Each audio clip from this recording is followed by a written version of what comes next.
Hey, what's up, Kimberly? Here's the video I promised you showing you how to fix the issue with the spiral that you were explaining. So basically what you're going to want to do is pull this tray all the way out to where it tilts down, and each of these cylinders in the back are motors.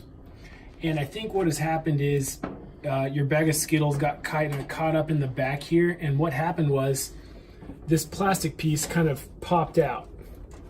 And show you real quick. You can take these out just by squeezing the back of it here. Let me get my hands back there. So you can see that basically this is what I was squeezing in the back, this part right here. And then what happens is if this plastic piece comes out, then this motor becomes loose. So that motor is probably hanging loose back there on your spirit box. So really all you need to do is grab the motor, kind of slide it back down into place there. And if you look down at the front, you see that little white piece. That's where that's going to slide into. And by holding that motor still, I can now slide that in.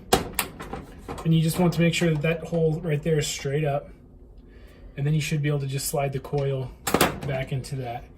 Let me know if that fixes it, and if not, I will send someone out there. Thanks.